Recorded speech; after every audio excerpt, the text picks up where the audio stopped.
하늘의 보좌. 요한계시록 4장 1절에서 5절 말씀입니다. 이일 후에 내가 보니 하늘에 열린 문이 있는데 내가 들은 바 처음에 내게 말하던 나팔소리 같은 그 음성이 이르되 이리로 올라오라. 이후에 마땅히 일어날 일들을 내가 내게 보이리라 하시더라. 내가 곧 성령에 감동되었더니 보라, 하늘에 보좌를 베풀었고 그 보좌 위에 앉으신 이가 있는데 앉으신 이의 모양이 벽옥과 홍보석 같고 또 무지개가 있어 보좌에 둘렸는데 그 모양이 녹보석 같더라. 또 보좌에 둘려 24 보좌들이 있고 그 보좌들 위에 24 장로들이 흰옷을 입고 머리에 금관을 쓰고 앉았더라. 보좌로부터 번개와 음성과 우레소리가 나고 보좌 앞에 현 등불 7이 있으니 이는 하나님의 7영이라. 할렐루야. 우리 하나님께 감사와 영광의 박수를 드리겠습니다. 함께 한번 기도하시고 하나님 말씀 보겠습니다. 사랑하는 아버지, 은혜 감사합니다. 오늘도 우리의 마음을 활짝 열고 주님의 음성을 듣고자 합니다. 주님의 보배로우신 임재가 오늘 예배 가운데 우리에게 임하게 하여 주옵소서. 예수님의 이름으로 기도했습니다. 아멘. 예배란 참 영광스러운 것입니다. 오늘의 주제는 하늘의 예배, 하늘의 보좌입니다. 이 1절에 보니까 이 일 후에 내가 보았다고 했는데 이 일 후에라는 말은 7 교회들에게 주어진 모든 계시가 끝난 후에란 뜻입니다. 지난주에 다루었던 3장의 라오디게아 교회를 끝으로 개교회들을 향한 주님의 메시지는 이제 마무리가 지어졌습니다. 주님은 한 교회 한 교회에게 그들이 잘하고 있는 것이 무엇이고 못하고 있는 것이 무엇이고 또 고쳐야 될 점이 무엇인지를 지적해 주셨고 어떻게 고칠 것까지도 고치해 주셨습니다. 회개하고 고치지 않을 경우에는 어떤 재앙이 다가올 것인지도 경고해 주셨고 회개하고 고칠 경우에는 어떤 상급이 오는지도 말씀해 주셨습니다. 그런데 요한계시록의 이 전달자인 요한은 당시 초대 교회들의 이 상황을 바라보면서 마음이 착잡했습니다. 문제없는 교회가 없었고 힘들지 않은 교회가 없었습니다. 칭찬만 들은 서머나 빌라델피아 교회도 정말 무서운 핍박과 가난과 여러 가지 역경들과 싸우고 있었습니다. 세상 제국 로마는 핍박과 회유라는 두 가지 방법으로 교회를 흔들어 놓고 있었습니다. 첫째는 핍박이었습니다. 네로 황제나 도미티안 황제 때 수많은 크리스천들이 잡혀서 투옥당하고 고문당하고 순교당했습니다. 하지만 핍박 앞에서 기독교는 더 강하게 저항하면서 살아남았습니다. 그러자 이 도미티안 황제 때는 정책을 바꿔서 회유 정책을 폈습니다. 한 번만 예수를 부인해라. 눈 딱 감고 황제 숭배를 하면 봐줄 것이다. 그러면 지역 상인조합에 들어가서 먹고 사는데 지장이 없도록 해주겠다고 했습니다. 이때 수많은 크리스천들이 할 수 없이 회유당합니다. 세상과 타협하는 이중적인 크리스천들이 많이 생겼습니다. 신실한 교인들의 숫자는 점점 줄어들고 문 닫는 교회가 많이 생기기 시작했습니다. 이러다가는 한 세대도 못 가서 교회가 사라지고 말겠다는 위기감이 팽배했습니다. 늙은 종 사도 요한은 이런 현실을 바라보면서 너무나 마음이 아팠습니다. 그런데 하나님은 이 핍박받는 교회들에게 내가 네 아픔을 안다고 위로하셨습니다. 그렇지만 거룩과 순교를 그래도 요구하셨습니다. 야, 이 힘든데 교회 나와주는 것만 해도 고맙다 그러고 하지 않으셨어요. 대신 죽도록 충성하라고 하셨습니다. 주님께서는 아무리 환경이 힘들어도 환경 탓하면서 믿음의 수준을 타협하라고 하지 않으셨습니다. 그래서 그런 준엄한 주님의 계시를 받아서 7 교회로 보내면서 사도 요한은 마음이 너무 아팠어요. 교회는 너무나 약했고 교회를 핍박하던 세상의 힘은 너무나 사나웠습니다. 미래는 불투명했습니다. 이때 주님께서 다시 요한에게 눈을 들어 하늘을 보라고 하십니다. 이것이 오늘의 본문인 4장의 시작입니다. 땅의 상황만 바라보고 있으면 도무지 답이 안 나옵니다. 우리는 그래서 땅의 상황이 힘들수록 눈을 들어 하늘을 바라보아야 합니다. 주님을 바라보아야 합니다. 이 지난주 7 교회로 가는 서신을 마지막으로 해서 요한계시록의 3장이 끝이 났죠. 요한계시록의 1장부터 3장까지는 계시록의 서론과도 같습니다. 진짜 본론은 6장부터예요. 요한계시록의 본론은 예수님의 재림과 다시 오시기 직전에 이 땅에서 이루어질 심판의 징조들이거든요. 그게 6장부터 시작되니까 본론이고 1장부터 3장까지는 서론입니다. 그러면 오늘 다루게 될 4장과 다음 주에 다루게 될 4장 또 5장은 어떻게 됩니까? 영화로 말하면 긴 영화의 중간 인터미션과도 같아요.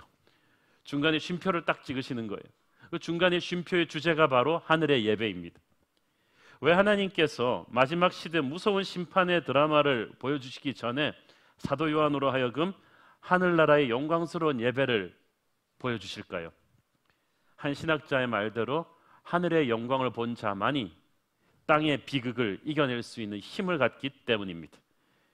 정말 그런 것 같습니다. 우리가 나중에 보면 알게 되겠지만 6장부터 펼쳐지는 인류 역사 마지막의 모습들은 정말 두렵고 떨려서 그 광경을 보고 나면 도무지 살맛이 나지 않을 것입니다. 우리에게 다가올 미래가 이렇게 무서운 것인가? 그러나 이 복잡하고 힘들고 두려운 현실을 이겨낼 수 있는 힘은 하늘의 예배를 체험하는 데서 나옵니다. 그러니까 어떻게 보면 예배란 것은 다가올 현실의 시련을 이겨낼 수 있는 힘을 축적하는 영적인 예방주사와도 같은 것입니다. 우리가 예배 자리로 나올 때 세상에서 받았던 상처와 아픔을 치유받기도 하지만 동시에 내일부터 세상에 나가 겪게 될 어려움과 고통을 이겨낼 수 있는 거룩한 능력을 채우게 될 것입니다. 오늘 예배의 시작은 하늘에 있는 열린 문입니다. 1절에 보니까 요한이 눈을 들어 보니까 하늘에 열린 문을 보았다고 했습니다. 요한계시록에서는 세 가지 문이 나옵니다. 첫째는 복음 전도와 선교를 위한 문입니다. 작은 능력을 가지고 큰 충성했던 빌라델피아 교회에게 하나님께서 너는 이웃과 도시와 나라와 모든 영역들로 들어가서 하나님의 복음을 전하는 전도의 문을 열어줄 것이다. 선교의 문을 열어줄 것이라고 했습니다. 열린 문입니다. 그를 위해서 하늘의 능력을 부어줄 거라고 했습니다. 둘째로 우리 마음속의 보좌로 가는 문입니다. 교회를 다니면서도 몸은 교회에 나오지만 모든 삶의 중요한 결정은 하나님이 아닌 자기가 했던 사람, 삶의 보좌에 자기가 앉아 있었던 사람들이 그 라오디게아 교회였어요.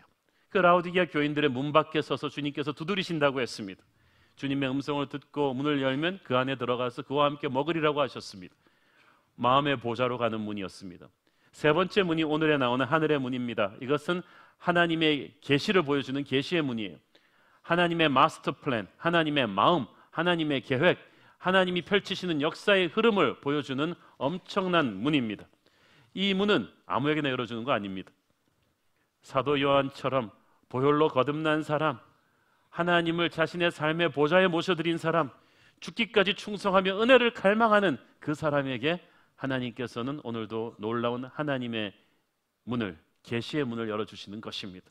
오늘 예배 가운데 여러분이 하나님이 열어주시는 계시의 문을 보기를 바랍니다. 본문 1절 2절을 보면 하나님은 요한에게 하늘문의 환상을 보여주시면서 또 음성을 들려주십니다. 우리 1절 2절 같이 읽겠습니다. 시작. 이 일 후에 내가 보니 하늘에 열린 문이 있는데 내가 들은 바 처음에 내게 말하던 나팔소리 같은 그 음성이 이르되 이리로 올라오라. 이후에 마땅히 일어날 일들을 내가 네게 보이리라 하시더라. 내가 곧 성령에 감동되었더니 보라, 하늘에 보좌를 베풀었고 그 보좌 위에 앉으신 이가 있는데, 이 1절 2절에서 여러분이 밑줄 쳐야 될 두 가지 중요한 단어는 첫째는 성령의 감동이고 둘째는 하나님의 큰 음성입니다. 하나님의 음성과 성령의 감동.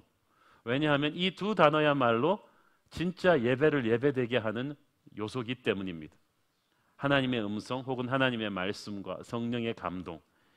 이것은 요한 계시록의 계시를 처음 요한에게 열어주실 때 나타났던 상황과 똑같습니다. 복습하겠습니다. 요한 계시록 1장 10절 보면서 시작. 주의 날에 내가 성령에 감동되어 내 뒤에서 나는 나팔소리 같은 큰 음성을 들으니, 여기도 그 두 단어가 나오죠. 성령의 감동과 나팔소리 같은 큰 음성. 성령의 감동과 큰 음성. 먼저 나팔소리 같은 큰 음성을 생각해 보십시오.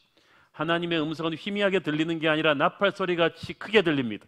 이 나팔소리는 군대에서 전진을 알리는 시그널이고 파수꾼이 깨우는 웨이크업 콜이며, 시작을 알리고 하나님의 임재를 알리는 예배의 선포입니다. 나팔을 불면서 하나님이 나팔 소리 같은 큰 음성으로 말씀하셨다는 것은 하나님께서 내 인생을 흔들어 깨우시는 거예요. 웨이크업 콜입니다. 졸면서 대충 예배 드리는 사람에게 하나님께서 엄청난 임재로 오셔서 깨우시는 것입니다. 이제부터 하나님이 진짜 말씀하실 것이다. 고난 속에 가장 힘든 것은 하나님의 침묵이에요. 하나님이 침묵하시면 하나님이 멀리 있는 것처럼 느껴요. 그러나 나팔소리 같은 큰 음성이 들린다는 것은 하나님이 가까이 오셨다는 것입니다. 그가 가까이 오셨다는 것만으로도 다시 가슴이 뜁니다. 감동이 있습니다. 오늘 하나님의 나팔소리 같은 큰 음성이 저와 여러분의 잠든 영혼을 흔들어 깨우시기를 바랍니다. 주님이 요한에게 말씀하셨습니다. 1절에 이리로 올라오라. 예배는 하나님의 초대입니다. 그 초대에 우리가 반응하는 거예요. 여러분의 의지로 결단하고 예배 온 것 같죠? 아니에요. 여러분이 은혜가 고팠어요. 여러분이 은혜가 고프게, 은혜가 목마르게끔 하나님이 초대하신 거예요. 그래서 여러분이 여러 군데 갈 곳이 있지만 이렇게 예배의 자리로 달려온 것입니다.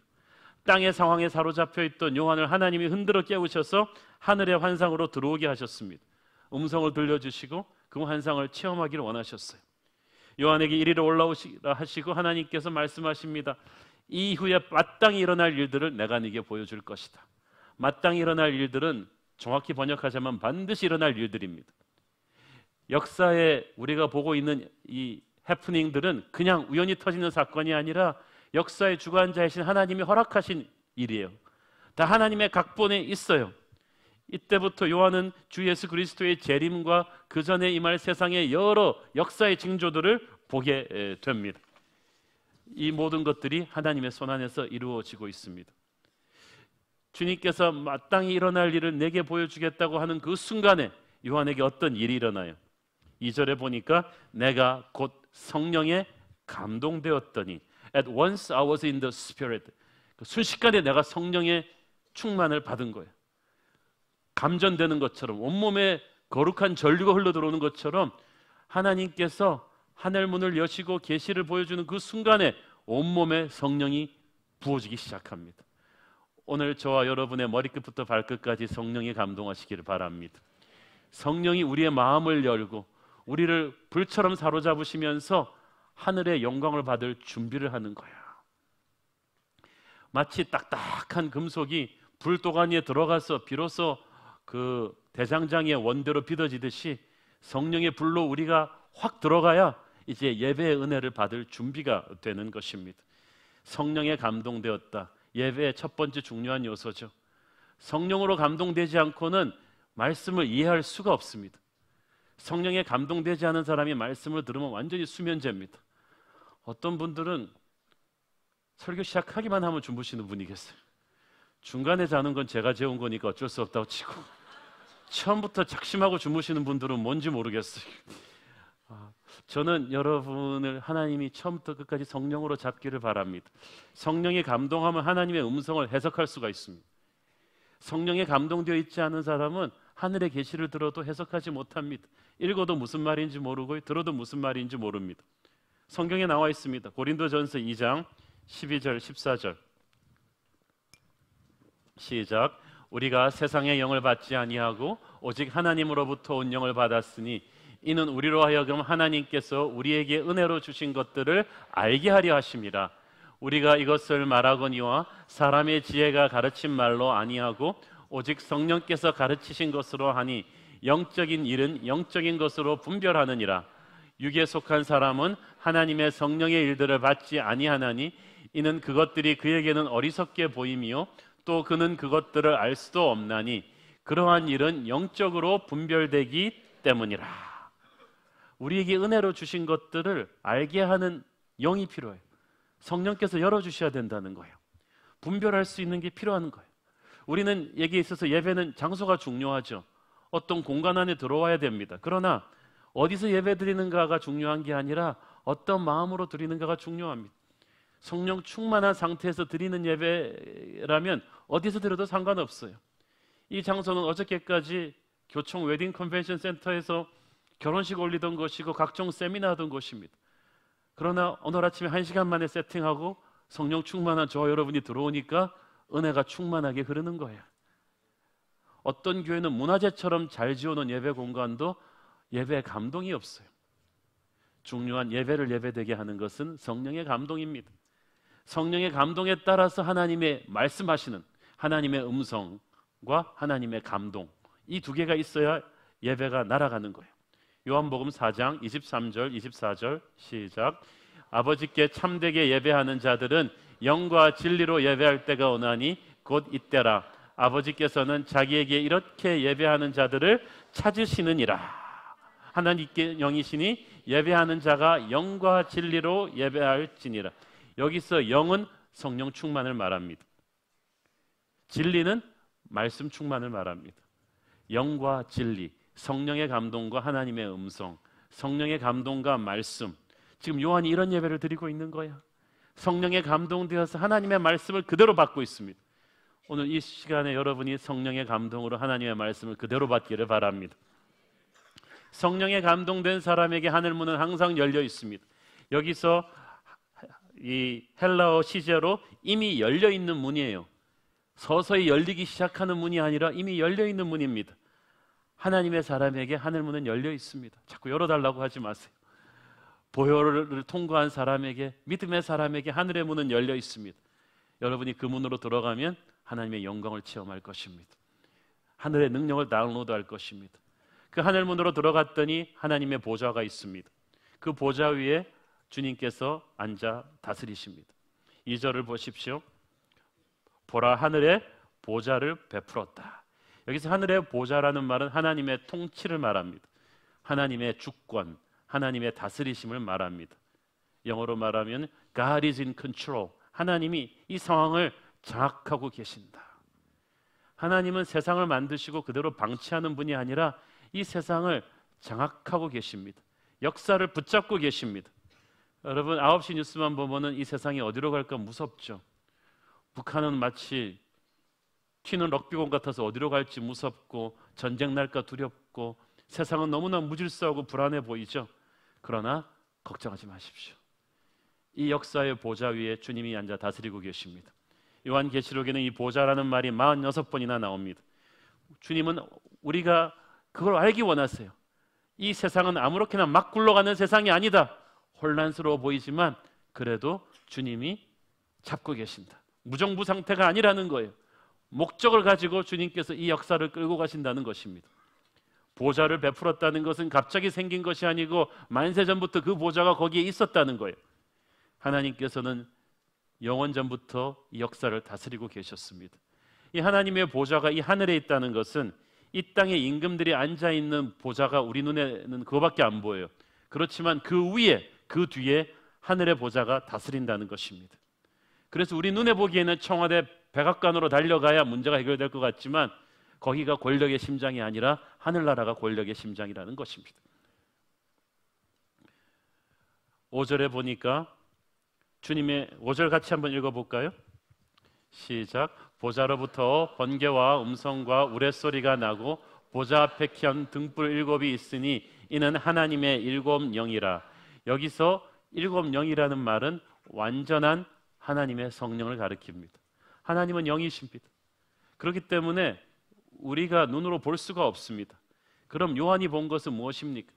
그 영으로 보이신 하나님을 인간의 언어로 최대한 설명한 거예요. 요한한테 그 The glimpse of God, 하나님의 형체만 보여준 거예요. 그거를 요한이 인간이 표현할 수 있는 최고의 언어로 표현해 버렸어요. 그게 3절입니다. 시작.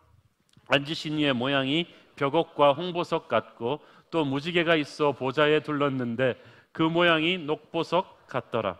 요한이 하나님을 표현할 수 있는 최고의 방법이 보석을 가지고 표현하는 거였는데 이 보석들이 다 하나님의 특성을 나타내는 상징물입니다. 벽옥과 같았다 그랬죠. 그것은 빛이 통과하는 아주 투명한 수정의 일종으로서 하나님의 깨끗하심, 하나님의 거룩하심을 상징합니다. 홍보석은 불이 타는 듯한 붉은 보석인데 이것은 하나님의 정의를 상징합니다. 무지개 같은 녹보석은 하나님의 우리를 향한 은혜를 상징합니다. 그러니까 벽옥과 홍보석과 이 녹보석을 통해서 요한은 거룩하신 하나님, 정의로우신 하나님, 은혜가 풍성하신 하나님을 본 거예요. 구체적으로 하나님의 특성들을 본 것입니다. 그리고 보좌로부터 하나님의 음성이 들렸는데 번개와 음성과 우레소리 같이 번개처럼 빠르고 우레처럼 웅장하게 선포되는 그 말씀, 하나도 빠짐없이 다 이루어지는 말씀을 들은 거예요. 그러니까 예배란요 완전히 이 3D, 4D로 다 체험하는 거예요. 지금 요한은 아주 자세하게 이걸 설명을 했어요. 사람은 자기가 경험한 것만큼 설명합니다. 요한은 구체적으로 하나님을 경험했으니까 아주 구체적으로 하나님을 설명할 수가 있어요. 진짜 예배를 드리기 위해서는요 하나님을 구체적으로 체험해야 됩니다. 이 예배를 의미하는 영어 단어가 worship인데, 이 worship은 같이 worth라는 영어 단어 어근에서 나왔어요. 그 말은 무슨 말이냐 하면 참된 예배는 우리가 예배드리는 대상의 가치를 아는 데서부터 시작합니다. 우리가 예배드리는 하나님을 잘 알지 못하고서는 그분의 가치를 알 수가 없습니다. 그분의 가치를 잘 모르니까 사람들이 예배를 함부로 드리는 거예요. 그래서 참된 예배자는 하나님이 누구신지를 제대로 알아야 합니다. 그래서 말씀을 공부하고 큐티를 하고 교제를 하고 훈련을 받으면서 날마다 하나님을 경험한 그 훈련받은 사람은 이 예배가 달라요. LCS 거치고 나온 사람들은 확실히 예배가 달라요. 기도가 달라져요. 우리는 하나님이 누구신지를 제대로 인식하고 제대로 예배드리는 분들 되기를 바랍니다. 땅의 현실은 갑갑했어요. 득세하는 로마 제국과 핍박받는 교회의 암울한 현실 때문에 가슴 아파하는 요한에게 하나님은 눈을 들어 하늘을 보게 하십니다. 하나님은 당장 급한 이 현실의 문제를 해결해 주지 않으시고 눈을 들어 하늘을 보게 하십니다. 그 가운데 빛나고 높은 보좌와 그 위에 앉으신 어린 양의 영광을 보게 하십니다. 우리가 영적인 침체에서 빠져나오기 위해서 가장 시급하게 해야 되는 일은 예배를 회복하는 것입니다. 여러분, 현실 문제 급하죠. 어떤 분은 얘기합니다. 지금 나 현실이 힘들어 죽겠는데 나 현실이 좀 안정되면 예배 드리겠다. 예배를 안 드리니까 현실이 안정이 안 되는 거예요. 이를 거꾸로 보고 있어요. 나는 지금 건강 돌볼 시간 없다. 그렇고 막 건강 안 돌보고 일하다가 나중에는 일도 건강도 뭐 다 잃어버리게 돼요. 예배는 하나님이 우리의 삶에 주는 축복의 쉼표입니다. 예배의 감격을 회복하면 영적으로 우리가 다시 살아나기 시작해요. 최우선 순위는 예배를 통해 하나님을 바라보는 거예요. 현실을 외면하라는 거 아닙니다. 현실을 직시해야만 합니다. 도망가면 안 됩니다. 그러나 모든 시선과 관심을 현실에만 뺏기지 말라는 것입니다. 문제를 보지만 그 문제보다 더 크신 하나님을 바라보라는 거예요. 여러분, 돈 문제 있는 거 주님 다 아세요. 그렇지만 주님께서 그 돈 문제보다 더 큰 하나님을 보기를 원하십니다. 여러분이 어떤 사람 때문에 고민하고 갈등하는 거 알고 계세요. 그렇지만 이 시간에 하나님은 여러분이 그 사람 가지고 예배하지 않기를 원하십니다. 그 사람보다 더 크신 하나님을 바라보기를 원하십니다. 하나님을 보면서 문제를 보면 문제가 작아집니다. 하나님을 보면 절망 너머로 소망이 보입니다. 그러므로 현실의 문제가 절망스럽게 여러분을 압박할수록 여러분은 악착같이 예배 자리로 나와야 되는 거예요. 영의 눈을 들어서 보배로우신 주님의 임재 앞으로 나가기를 바랍니다. 열왕기하에 보면은 엘리사를 잡으러 몰려드는 수많은 아람 군대들 앞에서 엘리사의 종 게하시는 덜덜 떱니다. 그런데 같은 아람 군대를 보면서도 엘리사는 여유가 있습니다. 담대합니다. 게하시는 스승이 미쳤다 싶어서 쿡쿡 찔러봅니다. 미치진 않았습니다. 엘리사가 오히려 기도해서 게하시의 영적인 눈을 뜨게 해줍니다. 그랬더니 아람 군대는 그대로 있는데 아람 군대보다 훨씬 많은 하나님의 군대가 보이기 시작합니다. 그제서야 게하시는 이해를 합니다. 사랑하는 여러분, 성령의 눈을 가진 예배자라고 해서 고난으로부터 열애되는 건 아닙니다. 믿음의 사람도 실직할 수 있습니다. 믿음의 사람은 시어머니랑 안 싸웁니까? 믿음의 사람은 관계 갈등 없습니까? 돈 문제 없습니까? 그러나 믿음의 사람은 절망적인 현실 앞에서도 절망하지 않습니다. 왜냐하면 문제보다 더 크신 하나님을 보기 때문입니다. 그래서 여러분이 아무리 힘들어도 예배하셔야 되는 거예요. 보좌 앞에 옆에 또 24장로들이 앉아 있습니다. 4절 같이 읽겠습니다. 시작. 또 보좌에 돌려 24보좌들이 있고 그 보좌들 위에 24장로들이 흰옷을 입고 머리에 금관을 쓰고 앉았더라. 이 24장로들이 누군가에 대해서 여러 가지 설들이 분분합니다. 어떤 분은 저한테 놀렸습니다. 어떤 장로님, 하하 목사님, 천국에는 장로만 있고 목사가 없네요. 그러면서 제가 말씀드렸습니다. 하하, 초대교회 때는 목사도 장로도 다 똑같이 장로라고 불렀습니다. 이 24장로는 12은 구약의 12지파, 또 12은 신약의 12사도를 상징해서 신구약의 모든 구원받은 하나님의 백성들을 총칭하는 것입니다. 그 구원받은 백성들의 대표자 24장로가 하나님을 예배하고 있습니다. 이들이 모두 첫째 휘옷을 입고 있었다는 게 중요합니다. 이 휘옷은 본인이 갖다 입은 것이 아니고 주님이 입혀주신 옷이에요. 예수 그리스도의 보혈의 옷입니다. 이 옷을 입지 않고는 하나님께 예배할 수가 없습니다. 모든 예배자는 어린 양의 보혈을 통과한 사람입니다. 구원의 감격을 잊는 사람이에요. 그리고 그들이 금 면류관을 쓰고 있습니다. 면류관은 권세를 상징해요. 믿음의 선한 싸움을 다 싸운 성도들에게 주님께서 약속대로 천국에서 의의 면류관을 씌워주셔서 주님께서 권한을 위임하셔서 천국의 어떤 부분을 다스리게 하십니다. 천국은 지루한 곳이 아닙니다. 하얀 옷 입고 하루 종일 하프 따고 있는 곳이 아닙니다. 천국은 익사이리한 곳이에요. 아주 재밌는 곳이. 여러분이 정말 부지런하게 팽팽 날아다니면서 기쁨에 넘쳐서 하나님의 일을 하고 열방을 다스리는 바로 그런 곳입니다. 하나님께서 그런 축복을 주셨어요. 자, 휘옷은 거룩함의 상징이고 금면류관은 영광스러움의 상징이에요. 24장로가 평범한 인간들이었는데 천국에 가니까 거룩함과 영광스러운 존재들이 됐어요. 왜 그렇게 됐을까요? 예배하면요, 예배하는 대상을 담게 돼 있습니다. 여러분이 영광스러운 주님을 회복하니까 영광스러워져요. 거룩한 주님을 예배하니까 거룩해져요. 예배는 바라보는 거거든요. 몰입하는 거거든요. 인간은 자신이 예배하는 대상을 닮아가게 되어 있습니다.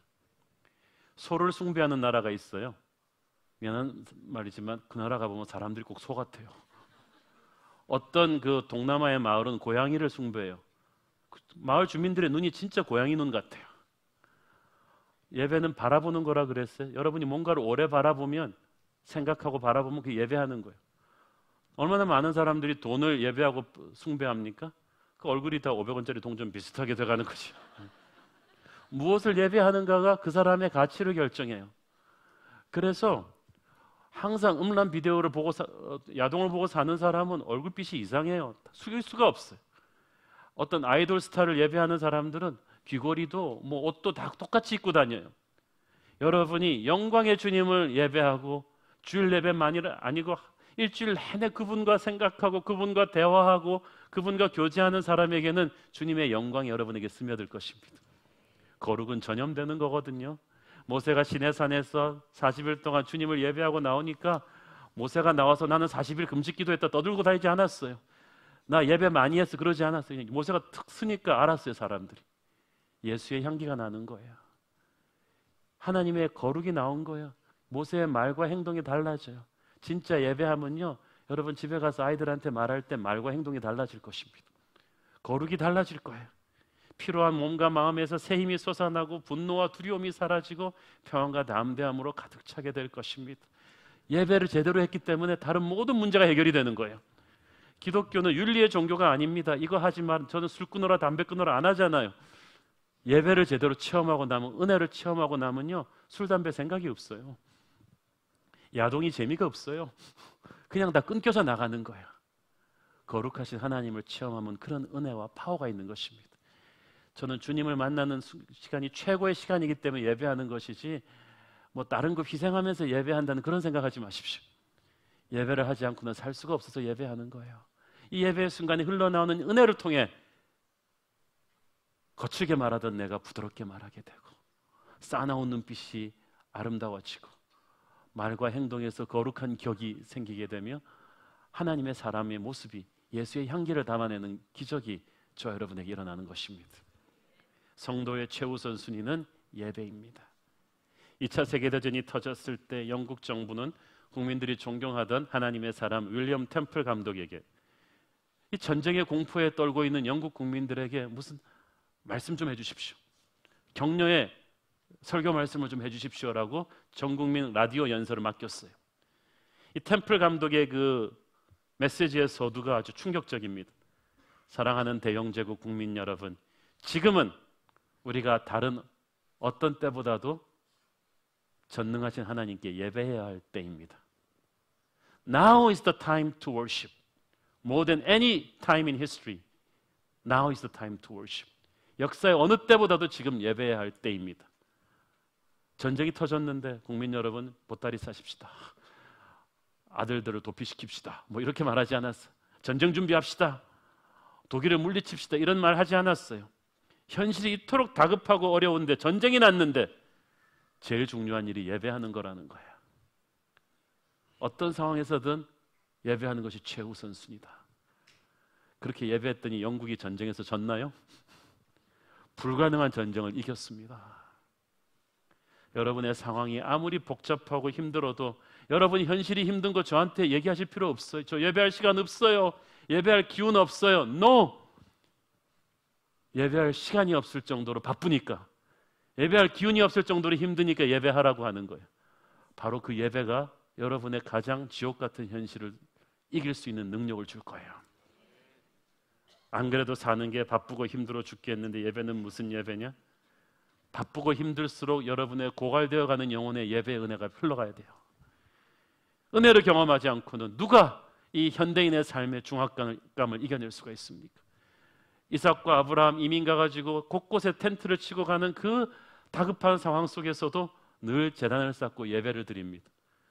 그러니까 그들은 무슨 일을 하든지 사업이 잘 되고, 그 이웃 주민들이 와서 처음에는 텃세 부리다가 나중에는 화평 주약을 맺자고 하고, 이런 기적들이 예배자에게 일어나는 거예요. 먼저 그 나라와 그 의를 구하라. 그리하면 다른 모든 것을 너에게 더하시리라. 이 말씀을 바꿔서 말하면 그 무엇보다도 하나님을 제대로 예배하라. 그러면 너의 현실의 그 어떤 문제도 자리를 잡기 시작할 것이다. 영과 진리를 통해서 하나님께 제대로 예배한 자만이 현실의 아픔을 딛고 승리할 수가 있습니다. 사람들이 준 그 어떤 상처도 이겨낼 수가 있어요. 세상이 주는 그 어떤 절망도 이겨낼 수가 있어요. 우리는 예배를 통해서 만난 하나님의 영광을 가지고 이 추악한 세상 속에 들어가 새로운 삶을 살기 시작한 것입니다.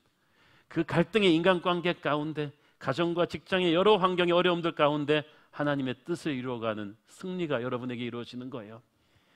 오늘 직장에서 여러분 지금 너무 힘든 분 계십니까? 그 문제를 가지고 너무 고민하지 마십시오. 고민한다고 되는 일은 없습니다. 어떤 사람과의 갈등 때문에 밤새 고민하는 분 계십니까? 그 사람은 왜 그 말을 했을까? 나는 왜 그때 이렇게 받아치지 못했을까? 밤새 고민해봐야 소용없습니다. 예배 자리로 나오기를 바랍니다. 건강 문제로 고민하십니까? 여러분의 병을 가지고 큐티해봤자 그냥 안 좋아요. 예배 자리에 나오기를 바랍니다. 전쟁 한가운데서도 예배했던 영국 국민들처럼 여러분은 전쟁 같은 삶의 한가운데서도 예배로 나오기를 바랍니다. 크리스마스는 우리의 복잡한 삶 한가운데로 뛰어들어오신 아기 예수를 예배하는 날입니다. 오늘 여러분의 마음속에 현실의 복잡함을 이기는 예배의 은혜가 충만하기를 바랍니다. 주님의 영광을 체험하기를 바랍니다. 기도하겠습니다. 사랑하는 아버지, 은혜를 감사합니다. 현실이 너무 복잡하고 힘들고 암울하지만 우리는 주님 주신 능력으로 주님을 예배하기를 원합니다. 내 눈을 들어 주의 영광을 보고 그 영광을 체험한 힘으로 세상을 이기게 하옵소서. 예수님의 이름으로 기도했습니다. 아멘.